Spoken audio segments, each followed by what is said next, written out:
Welcome to the Emergency Medicine Cases podcast. I'm your host, Dr. Anton Hellman, bringing you Canada's brightest minds in emergency medicine from EMC Studios in Toronto.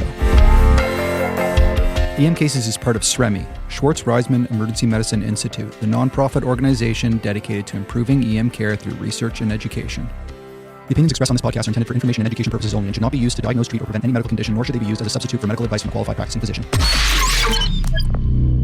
STIs do not receive the attention they require for excellent care in the ED.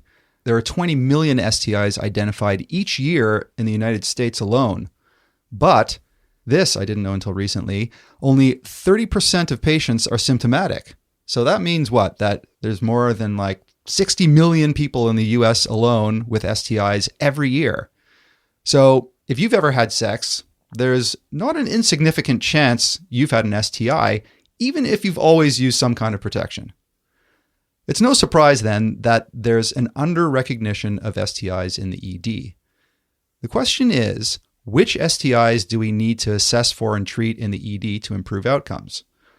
There's some recent trends in STI epidemiology that we really need to be aware of. There's syphilis, which is on the rise, which can be life-threatening, like a 58% mortality I read in one source when it's unrecognized and untreated. And there's an increasing recognition that Mycoplasma Genitalia is a cause of STIs and PID. In this part one of this two-part series on STI recognition and management in the ED, we'll talk about a general approach to cervicitis, vulvovaginitis and urethritis, elucidate some key historical features, debate who needs a pelvic exam in the ED, understand who needs what testing when, debate self-swabs versus physician-taken swabs, dig into some specific organisms like Mycoplasma Genitalium, figure out who needs what kind of empiric treatment, sexual partner treatment, and what discharge instructions are key. And in part two, we're going to talk about PID, we're going to talk about genital lesions and ulcers like syphilis, LVG, and also some extragenital features of STIs like prostatitis and colitis. And to take us on the journey, we have the mighty return of my friend and neighbor, Dr. Catherine Varner, who recently gave a stellar talk at the EM Cases Summit. She's the Deputy Director at SREMI and Clinician Scientist at Sinai Health in Toronto. Welcome back, Dr. Varner. Awesome to be back, Anton. Thanks so much for having me. And new to EM Cases, you may have seen her give one of her fantastic talks at North York General's EMU conference. My EM colleague and friend, a stellar all-around EM clinician, Dr. Robin Schaefer. Welcome to EM Cases, Dr. Schaefer. Thank you so much for having me. It's a pleasure to be here. Awesome. So let's jump into a case.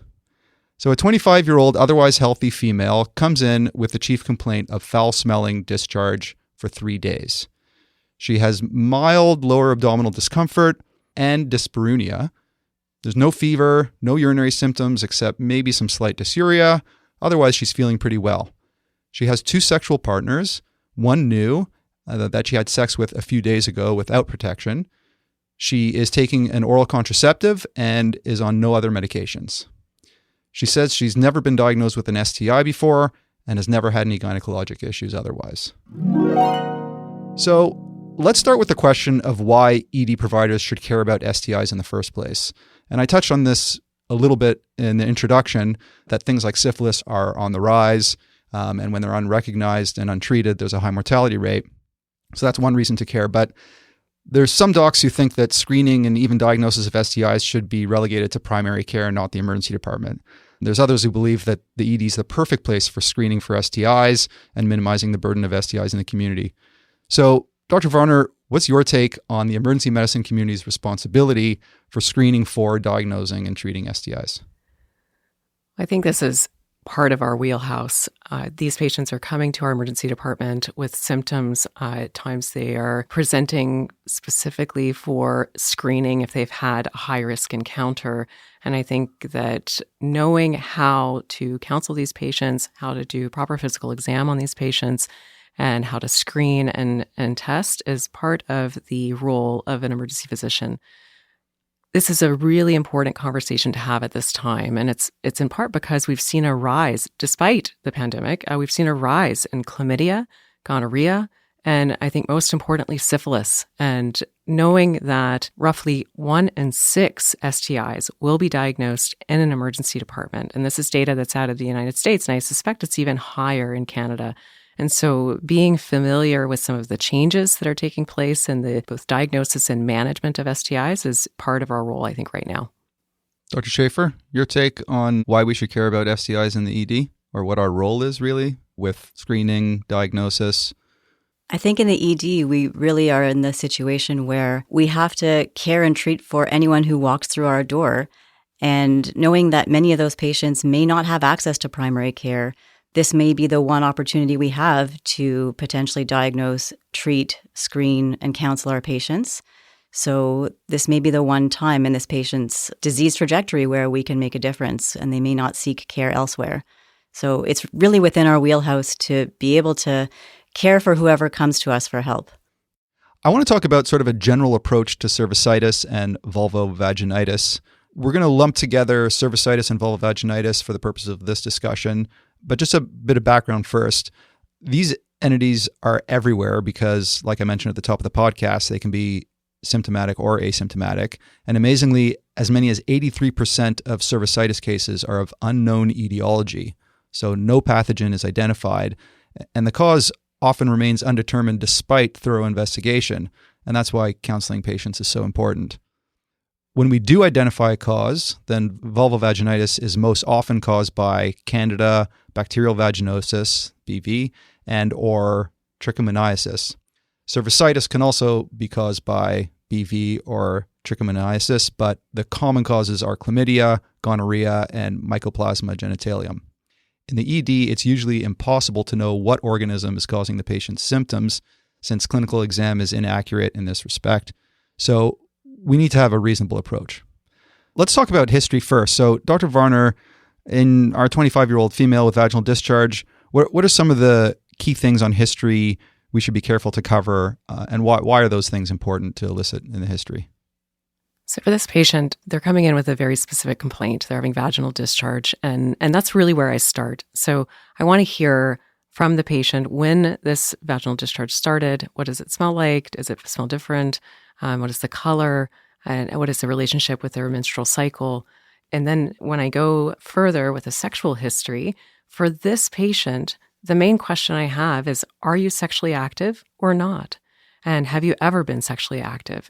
And if the patient is sexually active or has ever been sexually active, my pretest probability that this person has an STI is very high. And essentially, I don't need to have much more conversation about their sexual history from there. That would be different than a patient who's, say, coming in with an anogenital lesion, where I need to know more specifics about exactly what types of sexual practices that patient has. And so while there are very thorough suggestions about how we go about the history taking for this patient population that suggests we go through all of their recent partners, the types of sexual practices they have, whether or not they're having sex with men, women, both, or non-binary partners, or if they're using protection or not. For me, it's whether or not they're sexually active. If they are, then my pretest probability for this patient is high for an STI, and I'm going to test them and likely treat them from this point forward. I guess we can divide things into the person who presents with sort of classic cervicitis, vulvovaginitis, urethritis symptoms, and the person who has, say, their chief complaint is pelvic pain, and the person who has an anogenital lesion. Those are going to be pretty different histories. And there's one model called the 5 Ps approach. If for whatever reason you do need to get a detailed history, so if there is someone with an anogenital lesion, the 5 Ps are partners, practices, protection from STIs, past history of STIs, and pregnancy prevention. We'll put a chart in the show notes to detail that. Some people find that taking a sexual history is a bit uncomfortable, and some patients find it very uncomfortable as well. So let's just go back and forth and talk about some sort of general communication tips for patients who present with a suspected STI. So we want to make sure that the patient is comfortable and will be willing to give us the answers to the questions that we have. So what are some communication tips? Let's start with you, Dr. Schaefer. So I think you touched on the most important point here is trying to make our patients as comfortable as possible. So number one would be picking the right setting.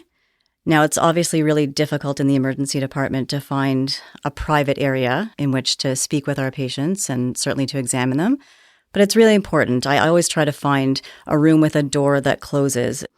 We know that the curtains in the emergency department are not soundproof, despite the mythology that we've all sort of convinced ourselves of. And you really don't want to start asking your patients about their sexual history when there's a curtain separating them from the next patient over who hears everything.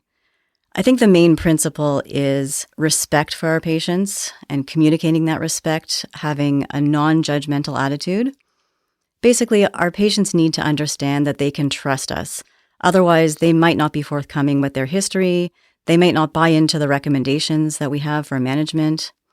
I would start with, in general, open-ended questions and use understandable language that really normalizes any behavior that we're asking about.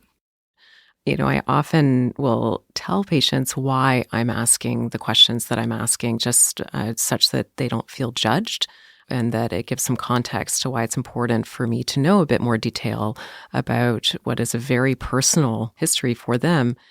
And then something that I don't think has been touched on yet is that while somebody may be accompanying them to their visit, that person may not be welcomed by the patient in the room. And so I think creating an environment such that you can excuse, say, a visitor from the room such that the patient can have a private conversation with you is something that's very important for all of your patients who are seeking care for concerns related to STIs.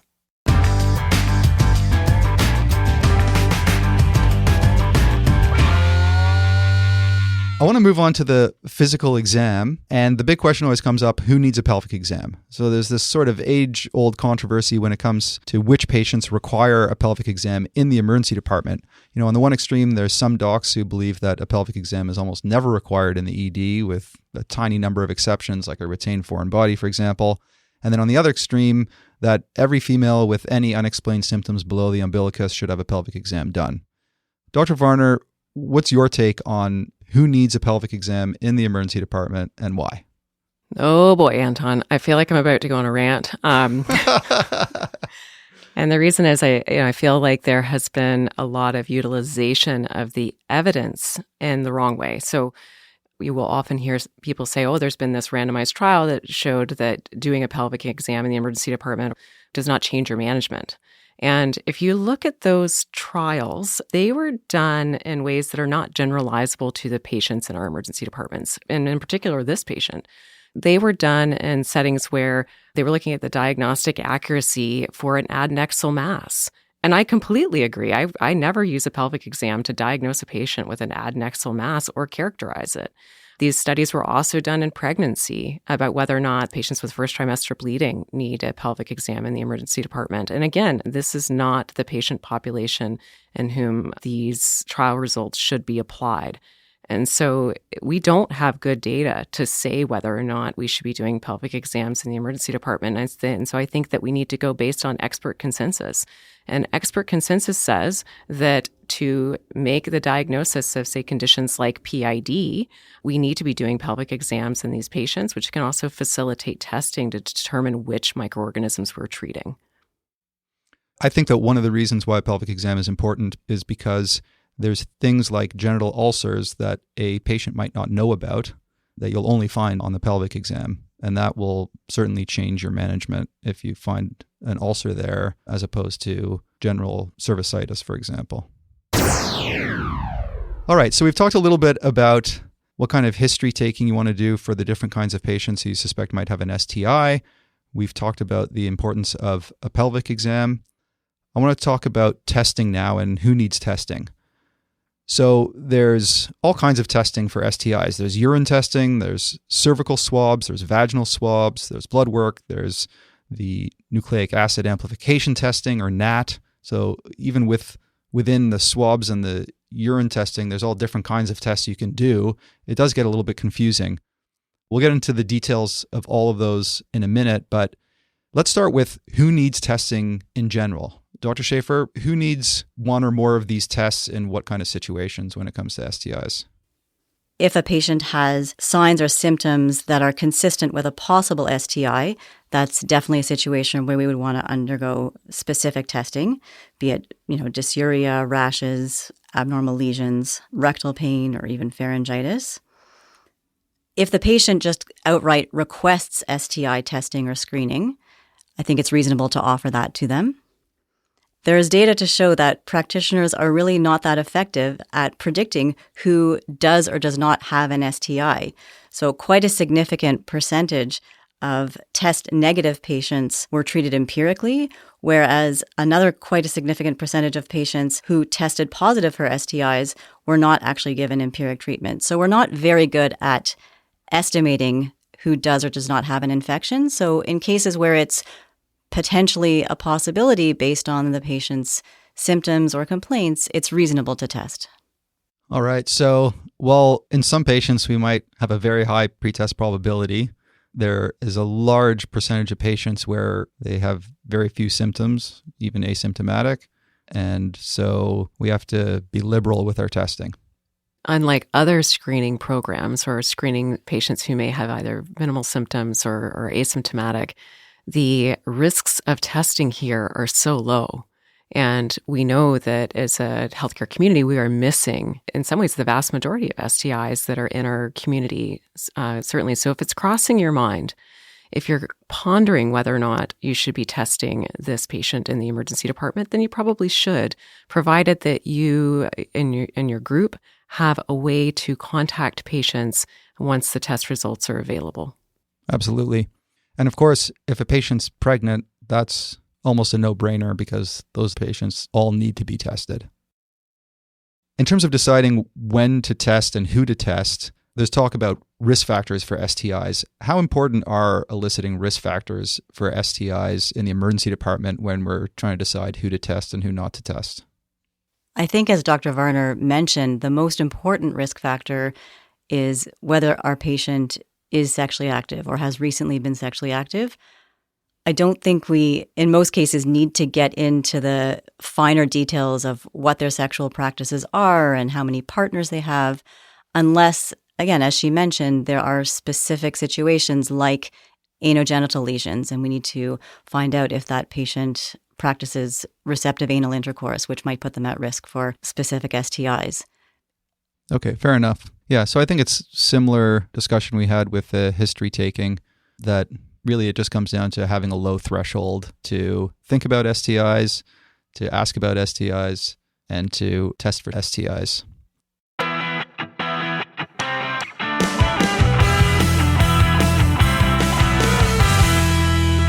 This episode is sponsored by BetterHelp. It's easy to get caught up in what everyone else needs from you, whether it's your partner, your kids, your friends, your colleagues, or your patients who need your help, but never take time to think about what you need from yourself. The problem is that when we spend all of our time giving, it can leave us feeling a bit stretched thin and burnt out. The talk therapy that BetterHelp offers can give you the tools to find more balance in your life, so you can keep supporting others without leaving yourself behind. Defining your goals and setting boundaries with others has huge potential benefit to you and your mental health. BetterHelp offers easy access, convenient, and flexible online therapy. Simply fill out a brief questionnaire to get matched with a licensed therapist and switch therapists anytime for no additional charge. Find more balance with BetterHelp. Visit betterhelp.com/emcases today to get 10% off your first month. That's BetterHelp, HELP.com/emcases. Like I was explaining earlier, there's many organisms that may be the culprit in STIs, and even though we rarely know the cause of the STI in the ED, I think it's important to understand some of the key features and treatments so that we have a better understanding of the breadth of infections and how to manage these patients.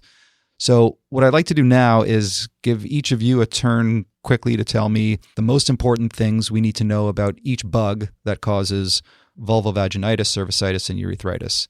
So again, we'll cover the classic vulvovaginitis bugs, That's BV, bacterial vaginosis, trichomoniasis, and candidiasis, and the classic cervicitis bugs, gonorrhea, chlamydia, and Mycoplasma Genitalium. That's the bug that I previously personally knew very little about, so maybe we'll spend a little bit more time on that one. So here we go. Let's start with bacterial vaginosis. Dr. Varner, what do we need to know about bacterial vaginosis? So first, I wouldn't characterize bacterial vaginosis as a STI, and I know we're covering it as part of causes of vulvovaginitis or cervicitis, but this is a bug that is more frequent in patients that have multiple sexual partners, but it is in itself by definition not an STI. And but about 30% of women will have BV, and only 50% are going to be symptomatic. So the question is, when you test and you find a patient has bacterial vaginosis, is this the cause of their symptoms? Is sometimes the question that I'm asking when I'm looking at a test result after the patient is no longer in the department. If a patient has symptoms of bacterial vaginosis, then their symptoms are going to be generally a change in the discharge and the characteristic of the discharge. The odor will be different. Some people describe a fishy odor, or there'll be more discharge, or the color has changed. And what I think as emergency department providers we should be most aware of related to BV is that if BV is found in a pregnant patient, it does put them at higher risk of later term complications related to pregnancy. So premature rupture of membranes, postpartum endometritis, and preterm birth. So just to clarify, BV is not technically an STI. However, people who have risk factors for STIs are more likely to have BV. So we should consider it in patients who are thinking about STI, right? Correct. That's how I look at it. And the way I would explain it to a patient when I'm making the diagnosis of bacterial vaginosis is that it's from the natural bacteria that live in the vagina that have somehow become out of balance and thus caused their symptoms and this discharge to change. So it's not necessarily an infection that they got from a partner, but the very act of being sexually active somehow changes this bacterial flora in the vagina, which makes patients prone to bacterial vaginosis. All right, good to know. And like STIs, bacterial vaginosis, as you were explaining, Dr. Varner, can lead to long-term complications, which is why it's important to identify and treat. What about pH testing for BV? Or there's the whiff test that we all learned about in medical school. I can't remember the last time I tested for pH or a whiff test. Is there any role for a pH or a whiff test for BV, or should we be sending all of these for gram stain and culture? Dr. Varner? In BV, the pH is elevated with either BV actually or trichomonas, but unfortunately pH testing is not highly specific. And so it doesn't seem to add that much to the assessment and diagnosis of patients in the emergency department, particularly if they're coming in with these undifferentiated symptoms. And so the recommendation is that these patients should have gram stain and culture, so vaginal swabs. Okay, well, that simplifies things. We're going to be doing vaginal swabs anyways, and just make sure you send it off for gram stain and culture because that'll pick up BV. And if we're treating empirically, which we'll get to later, we'll probably be covering for BV anyhow. Dr. Varner, just quickly, the treatment for BV? So the first line treatment is metronidazole 2 grams just once, or you can lengthen it out 500 milligrams POBID for 7 days. And there's no role in treating the partner in this case. Okay. So I would imagine that for the patient who you think might have trouble getting a week-long course of metronidazole, you'll probably elect to just give them the 2 grams in the emergency department. That seems like the simplest thing to do. Okay, great. So that's all about BV. Let's move on to trichomoniasis. Dr. Schaefer, what are the key things to know about trichomoniasis? So number one, it's very common. It's the most prevalent non-viral STI worldwide. And the majority of people who have trichomoniasis, up to over 80%, either have minimal or no genital symptoms. So patients might have untreated infections for months or even years that are getting, passed along to their sexual partners. It's important to recognize and to diagnose because it does have some significant sequelae for the patient's health. It puts patients at risk for preterm birth and for having small gestational age infants. It's a risk factor for developing cervical cancer, Patients with trichomoniasis are at higher risk for HIV acquisition, and patients with trichomoniasis and concomitant HIV infection have higher rates of HIV viral shedding, which actually decrease with treatment of the Trichomonas vaginalis, even in the absence of antiretroviral treatment. And of course, trichomoniasis also puts patients at risk for pelvic inflammatory disease. In terms of the presentation, in men, presentations can include urethritis, epididymitis, prostatitis, and in females, presentations can include vaginal discharge. And on pelvic exam, you might find what's been described as a strawberry-appearing cervix.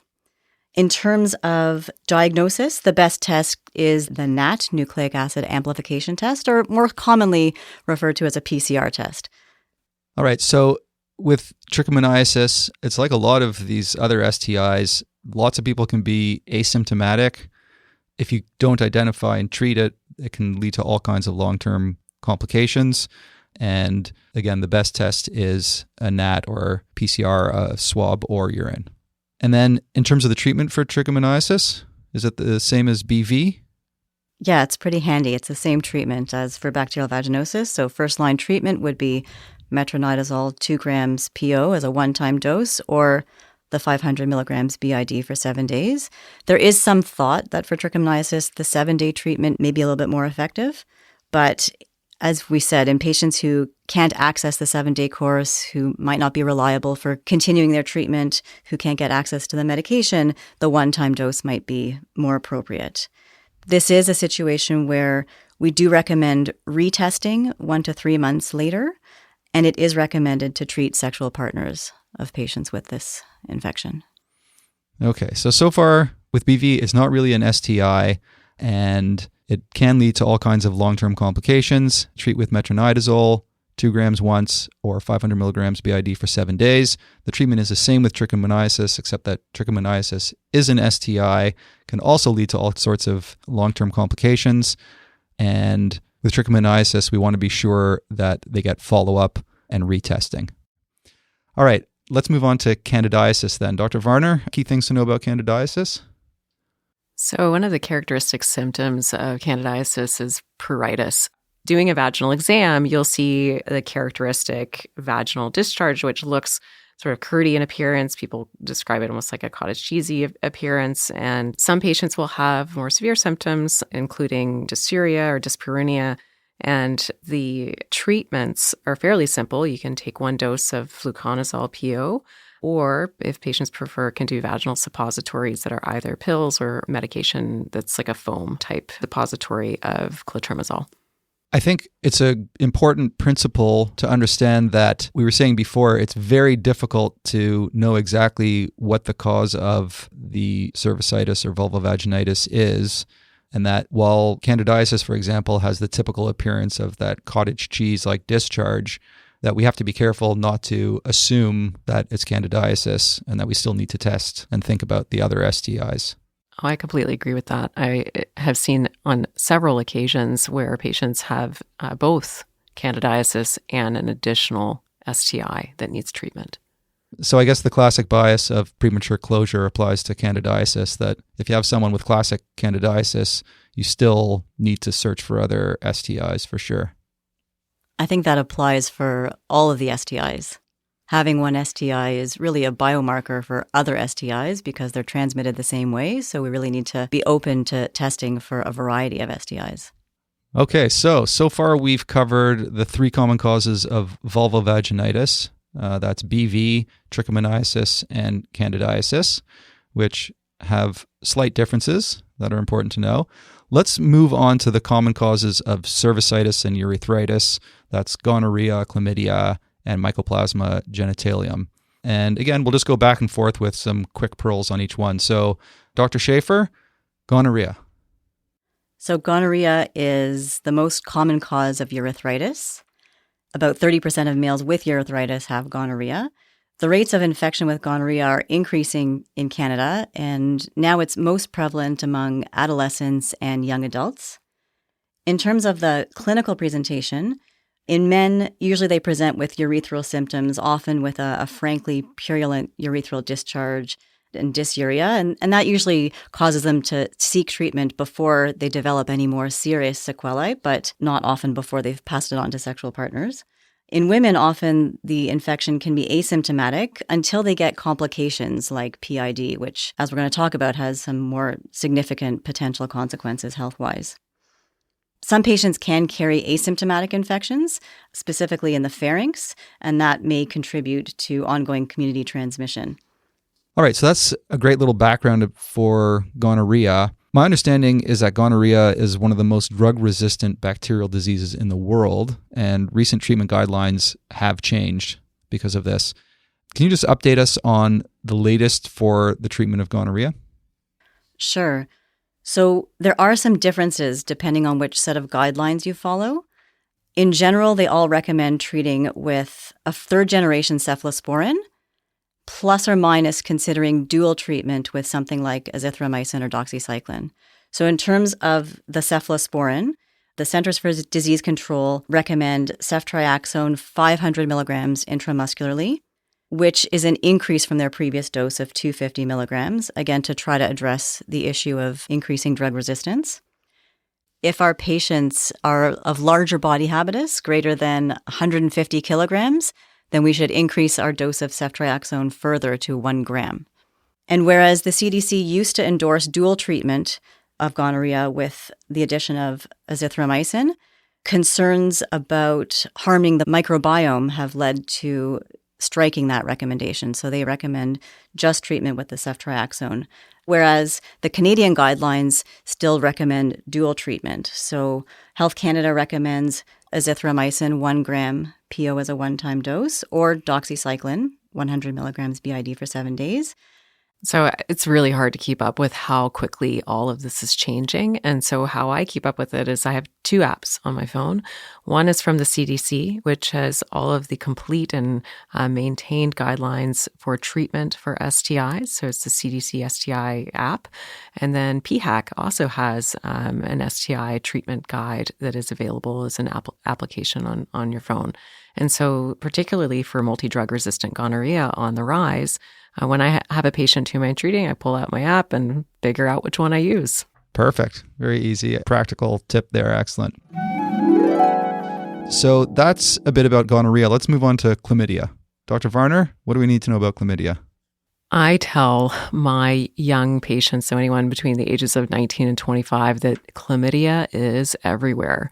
And I think we should be suspecting it in anyone who's coming in with urethritis, cervicitis, epididymitis, and even we should start thinking about it in patients coming in with conjunctivitis.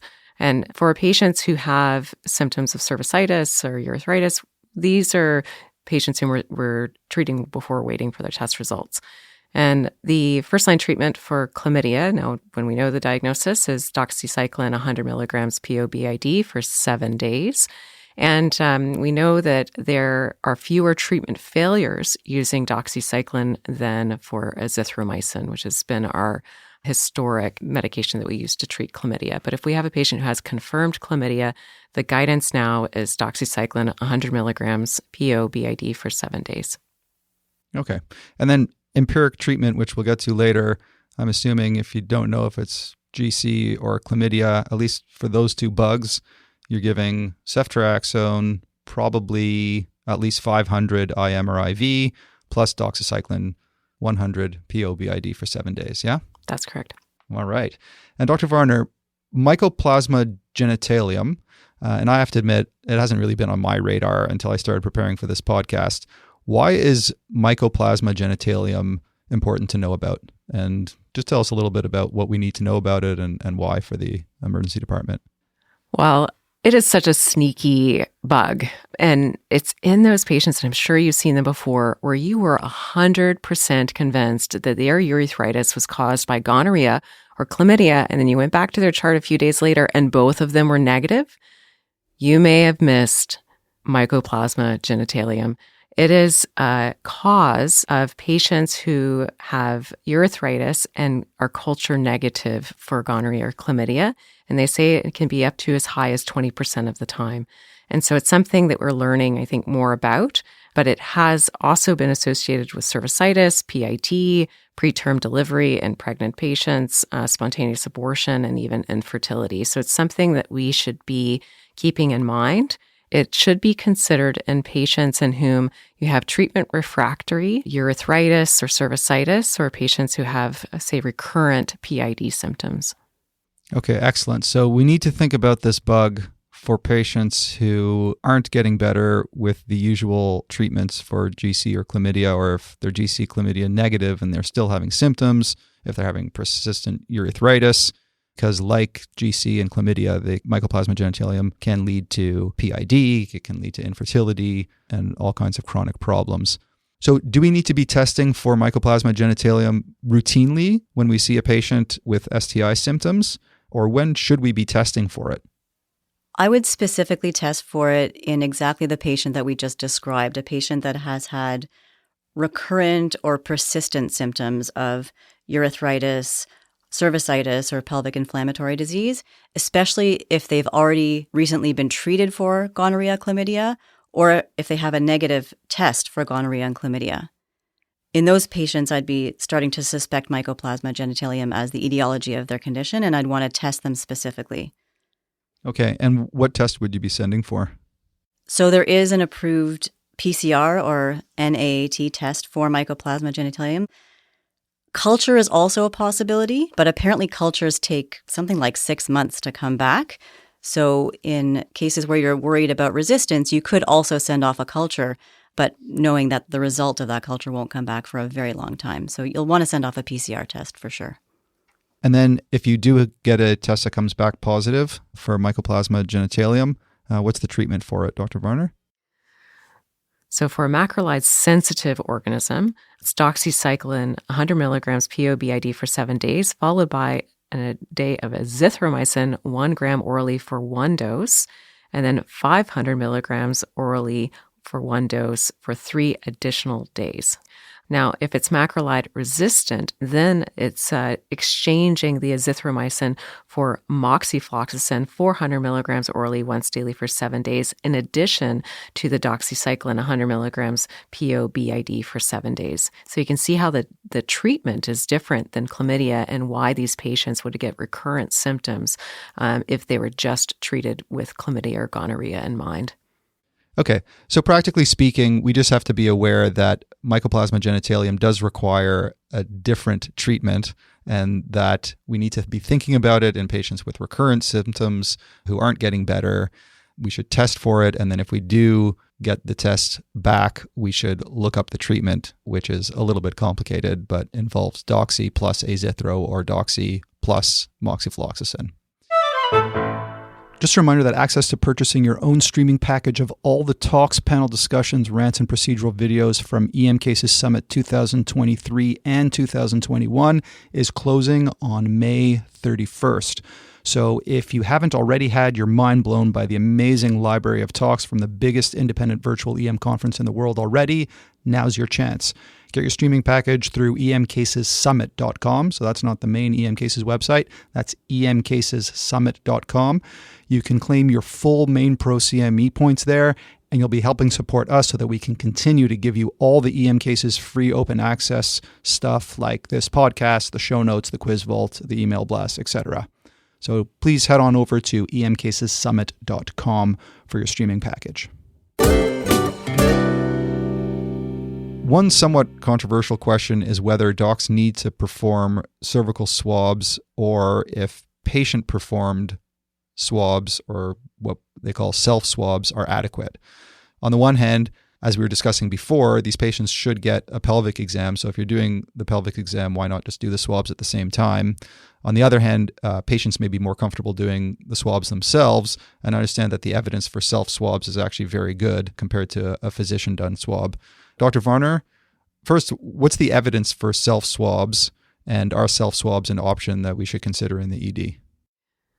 So this was a question that obviously became really popular in the early 2010s because they ran a bunch of randomized trials that tried to answer this question in different populations. So in sexual health clinics and clinics that looked and served specific populations, so men who have sex with men, and then also looked at whether or not there was different diagnostic accuracy between the different types of tests that were done.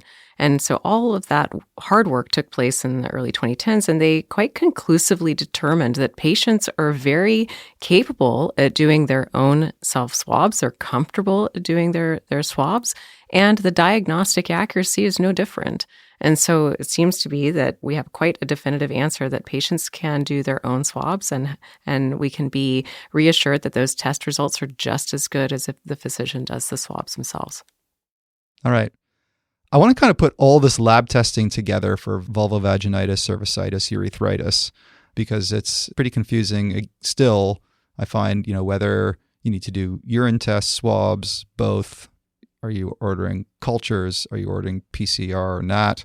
Putting it all together, on the one hand, all departments should have sort of an STI screening protocol so that it's very easy just to tick off the boxes that you want. But just so that we know what the best way of sending these tests, what tests are we actually sending off for, let's just say in the patient with run-of-the-mill cervicitis or urethritis. Dr. Schaefer, could you kind of review for us what lab testing we should be sending off for? So we should be sending a test for gonorrhea and chlamydia in the form of a NAT test or a PCR test, which can be a swab or a urine test. We should be sending gram stain and culture and sensitivity swabs of the vagina. And we should be sending specifically a swab for gonorrhea culture and sensitivity if there's the clinical concern for antimicrobial resistant gonorrhea, which, as we know, is emerging. So if they've had recurrent gonorrhea or ongoing symptoms despite treatment. And if they have recurrent cervicitis or PID or urethritis symptoms, we should consider also sending off a swab for PCR for mycoplasma. And in addition, as we'll talk about, I'm sure, consider other STI testing as well. That's a great review of the testing that you'd consider in a patient with vulvovaginitis, cervicitis, urethritis. The question always comes up in the male patients of whether a urine test or a swab is the best way to go, because many male patients find getting a urethral swab very uncomfortable. And it would be wonderful if we could just order urines on everyone. It would be much easier. Dr. Varner, any wisdom as to penile testing for urethritis? Which patients just need urine sent and which patients need a swab and for what? I think our male patients will be happy to know that urine nats have excellent diagnostic accuracy for diagnosing gonorrhea and chlamydia. But there are some important things to realize that we should consider doing cultures of the urethra, particularly if we suspect that the patient is at risk of multi-drug resistant gonorrhea, for instance. Say in a patient who has engaged in sexual activity while they were traveling, I think that's a big risk factor. Or if we suspect that a treatment failure has already occurred, those patients need a swab. And I think that as over time we see more multi-drug resistant gonorrhea, I think that these guidelines will start changing as well and will be more encouraging of doing culture and swabs on these patients. And so in certain patient populations, you're going to be doing both. With regards to testing, Dr. Schaefer nicely covered for your run-of-the-mill vulvovaginitis, cervicitis, what we would send for, and we've covered what we would send for urethritis in men. What about rectal and pharyngeal testing? So which patients do we need to send swabs off for, pharyngeal swab or a rectal swab for?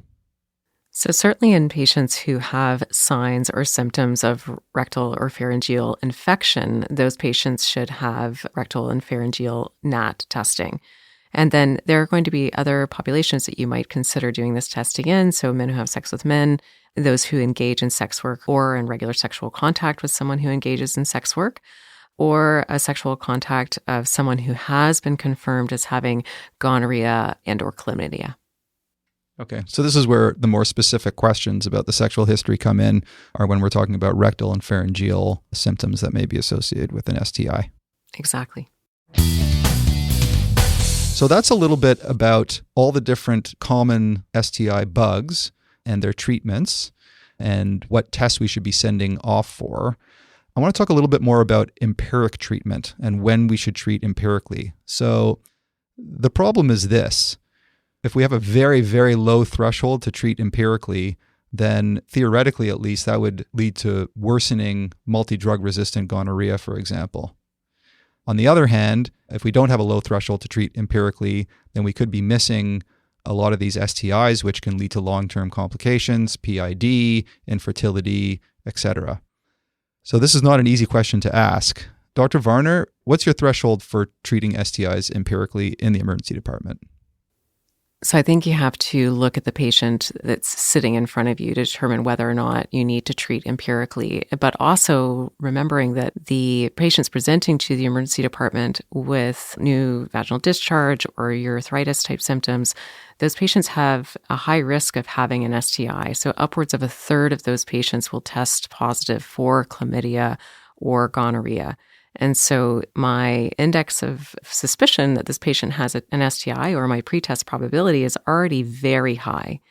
And in Annals of Emergency Medicine in 2021, there was a discussion paper about this exact issue of whether or not we should be empirically treating all of these patients that come in with symptoms of STI. And the authors of this paper strongly advocate that, yes, the pretest probability in this population is so high that it outweighs the risks of empiric treatment, and we should be empirically treating these patients that are coming in with symptoms of STIs in the emergency department setting. Okay, fair enough. So that sounds like it covers the patients who you have a pretty good pretest probability that the patient has an STI. But then there's the patients that come in with, say, just some mild pelvic pain that's been going on for a few days, and there's no obvious explanation. If we treated all of those patients empirically, we need to think about the cost, the side effects, and multi-drug resistant bugs. Dr. Schaefer, what kind of factors do you consider when you're trying to decide whether to treat empirically?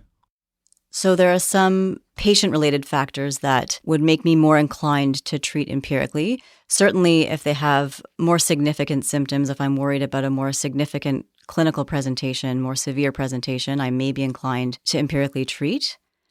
If the patient has the potential for future greater risk of sequelae from an STI, such as they're pregnant and we're worried about risk of preterm labor or small for gestational age infant, or the patient wishes to become pregnant and we have concerns for possible future fertility issues of an untreated STI, that might sway me towards empiric treatment.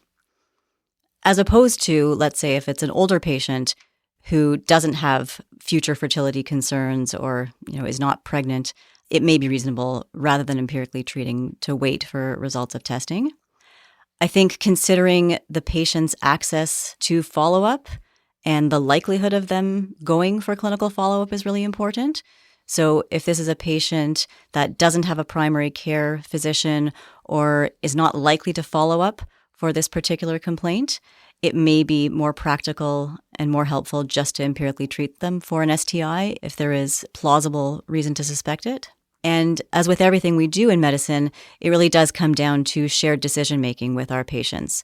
So going over with our patients my thought process for, why I think it may be important to treat this if it is in fact an STI, these are the possible consequences it may have to them, to their bodies, to their fertility, why it might be important to treat it early, or asking them what their access is to follow up, how likely they are to be able to follow up if we don't treat empirically, to follow up the results of the tests and potentially get retested.